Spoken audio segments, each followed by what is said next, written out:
Ding dong, hello YouTube, and welcome back into the shack with me, M0CSM. Just doing a little warm-up video at the moment. As you know, we're in the middle of rebuilding the shack and messing about, and well, we've finally done it. As you can see at the back of me there, we've got the background is done now, and it looks like it should do. I'm happy with it anyway. But that was only the back end of it. So I'm just filming on the DJI Osmos camera assister thing, gimbal. It's a bit difficult to look into the camera at the minute because I'm messing around and I'm just playing with some more toys. This is quite a good little bit of kit actually, so I'm just getting used to messing with it to sort out a video for the West Manchester Radio Club Rally. And as you can see, it's a great bit of fun whizzing around and everything. I'm not pretty seasick with it, but there you go. But anyway, yeah, we're in, we tied it, everything's back together, and we'll have a little look. We've had some improvements, and we've put some new gear in the shack as well. So have a little switch around and let's have a see. Bosh. So as you can see, there's a few little bits and pieces.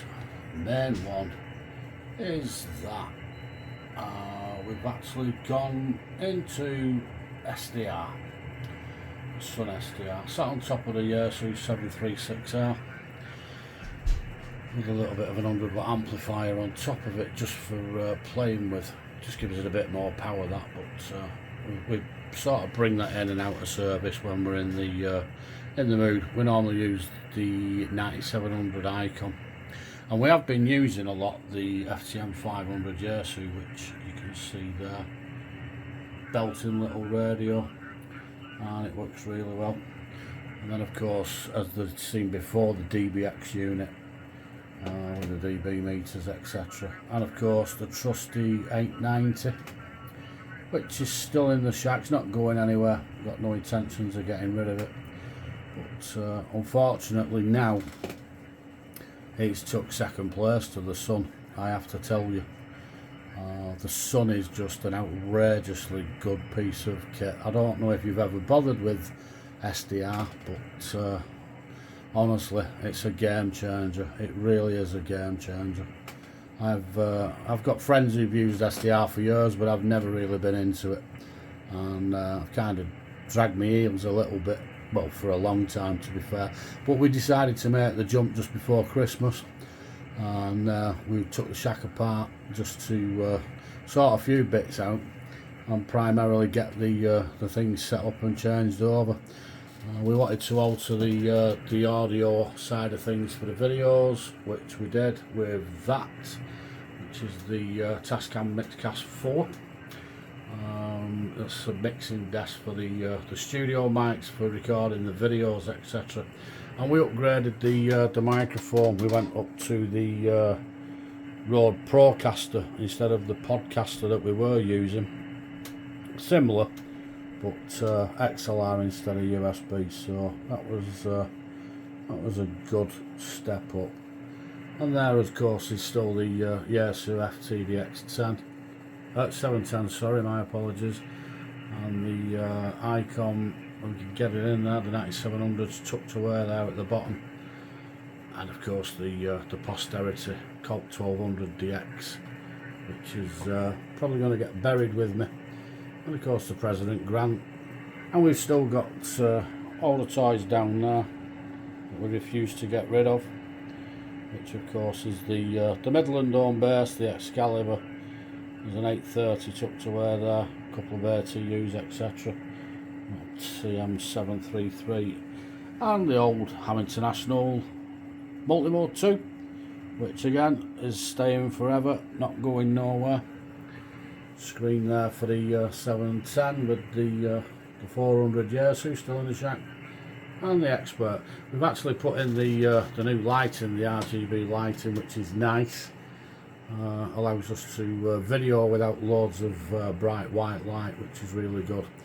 And then of course we go to the SUN, That's the display for the Sun. And again, what can I tell you? What a belting piece of kit. It really, really is. I don't know, like I say, if you've ever had dealings with it, but it is just so good. Just so easy to use now it's all set up. The belting scope on it. Got a little bit of DX coming in on 10 mils. But I've got it all set up now. I've modified the screen. I've settled the background. I've settled the colours, scope colours, etc. Messing around with the equalisers and you name it. And as you can see there, we have the spots coming on, the DX spots. You see on the screen there.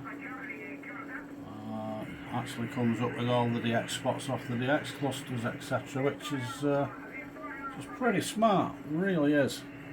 A lot of things you can do with these things compared to a conventional radio. Quite difficult initially to get your head round, but once you make the jump and you get there, you sort of cracked it. I use it in conjunction with this log 4 men, log OM4. As you can see, it's linked up there on the frequency, and the cluster is also linked up on that software there. But that cluster is actually set up to send the spots now to the Sun display. So whatever band you go on, you will have the DX cluster spots, which is really good, really good. It's a belting way of doing things. It really is. But, I mean, as you can see there, the scope showing all the signals, etc., as a normal radio would do, I suppose, but I don't know, this just seems to do it better. We've got the scope on the 890, but it's nothing in comparison to this thing. And we're just seeing on the scope, and I like the idea on the spots, etc. You click the call sign, takes you to that particular frequency that the station's talking on. As you see there, we've got a KB1. You click on it, it'll take you to it, and away you go. But pretty much seamless now. Now it's all set up, looks really, really well. I should have done it years ago. I really should. I don't know why I didn't. But as you say, you click the scope, and it obviously links up to the log 4 man and puts it on there, and it also brings him up on the map as well. And of course, if you click the call sign, it will take you to QRZ and give you all the details for him on QRZ as well. So it's a really good way of doing things. It truly is. We're going to do a good video on the Sun when we get sorted. We just haven't had time with a few issues going on. Just turn that down a little bit. I've had a few issues going on with myself. I don't know about the shack needing rebuilding. I think I need rebuilding as well. So we've had a difficult month. So we've really not been around to do anything, which has been a bit of a pain. We wanted to get a few more videos done, but we just haven't been with it at all. So, but we are getting back onto form, and we are getting back where we should be. So I'm going to do a video on the Sun and all my escapades with it, what I found out, what I figured out, how to set it up. This is running the beta 3 version 3 software at the minute. There is a version 2, which is the one that most people are using. This is the version 3 beta, and we've had a good mess with it. We've found a few workarounds with it.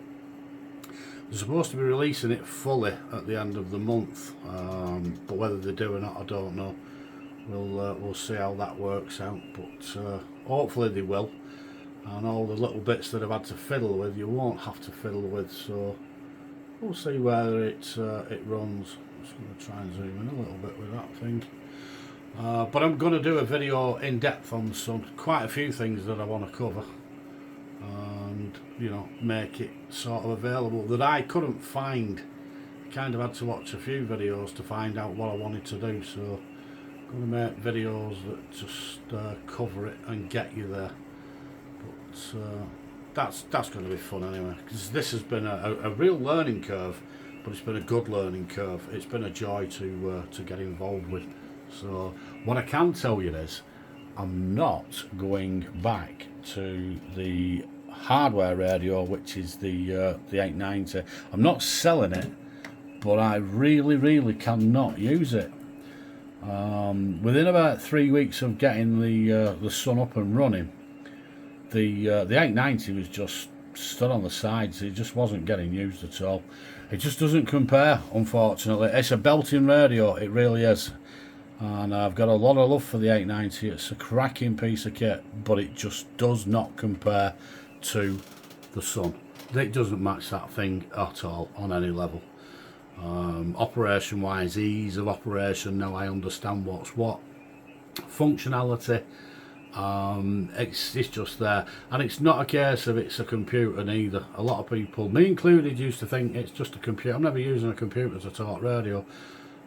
It's a radio with a computer screen interface, and that's the sort of the end of it basically. You're still talking into a microphone, you're still PTT in it, etc.